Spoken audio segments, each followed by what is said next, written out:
Killers who killed their family members. Case 1. John List, 1971. John List was, by every outward measure, the perfect American father. He was a devout Lutheran, an accountant, a man who wore suits to church and kept a tidy lawn in Westfield, New Jersey. Neighbors described him as quiet, polite, almost impossibly reserved.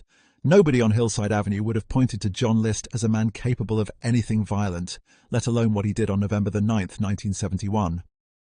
That morning, List sat down and wrote 5 letters, one to his pastor, one to each of his children's teachers, and one long, detailed note explaining what he was about to do and why. Then he went through his house and killed every single member of his family. His wife Helen was first. He shot her in the back of the head in the kitchen. Then his mother Alma, who lived on the 3rd floor. Then his 3 children, Patricia, Frederick, and John Jr., as they came home from school one by one. He arranged their bodies in the ballroom, covered them with sleeping bags, and turned on the stereo to play hymns. Then John List got in his car and drove away. He was not found for nearly 18 years. List had planned the whole thing meticulously. He cancelled the mail, notified the school that the children would be away, and even forwarded his own mail to a P.O. box. He vanished completely, assumed a new identity, and eventually remarried.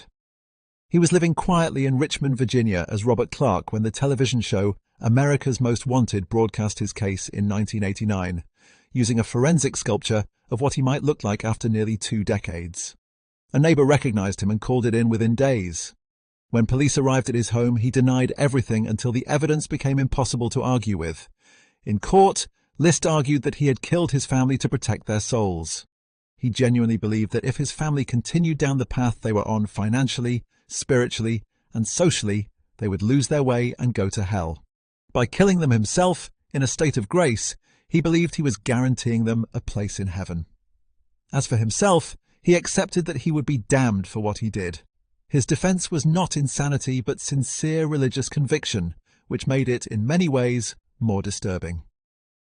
John List was convicted of 5 counts of first-degree murder in 1990 and sentenced to 5 consecutive life terms. He died in prison in 2008 at the age of 82, never once expressing what most would consider genuine remorse. He maintained to the end that he had done the right thing. Case 2. Diane Downs, 1983. On the night of May the 19th, 1983, a young woman pulled up to the emergency entrance of Mackenzie Willamette Hospital in Springfield, Oregon. Her name was Diane Downs. She was 27 years old, and she had 3 children in the back seat of her car. All 3 had been shot. Diane told police that a strange man had flagged down her car on a rural road, reached through the window, and opened fire on her family before she managed to drive away. Her 7-year-old daughter Christy had been shot in the chest. Her 3-year-old son Danny had been shot in the back and was paralyzed from the waist down. Her 8-year-old daughter Cheryl had been shot through the heart and did not survive. From the very beginning, something felt deeply wrong about Diane's account. Nurses at the hospital noted she appeared calm, almost detached. She was humming. She asked one nurse if she thought her hair looked good. While her children were fighting for their lives in the emergency room, Diane Downs seemed more preoccupied with how she was coming across. Investigators began to unravel the real story. Diane had become obsessed with a married man named Robert Knickerbocker, who had made it clear to her that he did not want children in his life. Prosecutors argued that Diane, desperate to keep the relationship alive, had decided to eliminate the obstacle. She had driven her own children to a quiet road, shot all 3 of them with a .22 caliber pistol, and then shot herself in the arm to support her story. The case against her was built largely on the testimony of her surviving daughter Christy, who had recovered enough to communicate what had actually happened that night.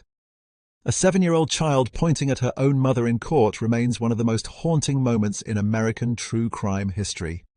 Diane Downs was convicted in 1984 of murder, 2 counts of attempted murder and criminal assault. She was sentenced to life in prison plus 50 years. She has attempted to escape twice. She has applied for parole multiple times. Every application has been denied. She continues to maintain her innocence. Her surviving children were eventually adopted by the prosecutor's lead investigator and his wife, and by all accounts grew up in a stable and loving home. Case 3. Chris Watts, 2018. On August 13, 2018, Christopher Watts called police to report that his pregnant wife Shanann and their 2 daughters, 4-year-old Bella and 3-year-old Celeste, had gone missing from their home in Frederick, Colorado. He gave a tearful interview to local news cameras, standing on his front lawn, pleading for his family to come home safely. 2 days later, he confessed to killing all 3 of them. Shanann had returned home from a business trip in the early hours of August 13th. The couple had a confrontation, and Watts strangled her in their bedroom while their daughters slept nearby. He then loaded Shanann's body and the 2 girls into his work truck and drove to an oil field where he worked. He buried Shanann in a shallow grave and submerged Bella and Celeste in oil storage tanks on the property. The investigation moved quickly. Watts had made a critical and telling mistake: the news interview. Behavioral analysts and law enforcement noted that his body language during the appeal was deeply inconsistent with that of a grieving husband. He was not crying. He touched his face repeatedly. When asked what he wanted to say to his wife, he paused in a way that struck investigators as rehearsed. Within hours of the broadcast, the focus of the investigation had quietly shifted to him. A neighbor's doorbell camera had also captured Watts loading items into his truck in the early morning darkness, which directly contradicted the timeline he had given police. The motive that emerged was grim in its ordinariness. Watts had been having an affair with a co-worker named Nicole Kessinger. He wanted out of his marriage. Shanann was 15 weeks pregnant with their 3rd child. Rather than pursue a divorce, Watts chose the alternative that he apparently felt was simpler. He pleaded guilty to avoid the death penalty and was sentenced to 5 consecutive life terms without the possibility of parole. He was transferred to a Wisconsin prison for his own protection after receiving threats from other inmates. In a later interview conducted from prison, Watts claimed he had been under the influence of his girlfriend and that she had manipulated him into the killings, a claim investigators and prosecutors found entirely without credibility. Shanann's family has since become vocal advocates for victims of domestic violence. The case prompted widespread discussion about the warning signs that are often visible in retrospect: the isolation, the financial pressure, the sudden behavioral changes, and how rarely those signs are acted upon in time. These 3 cases span 5 decades, 3 different countries of origin, and 3 entirely different motives.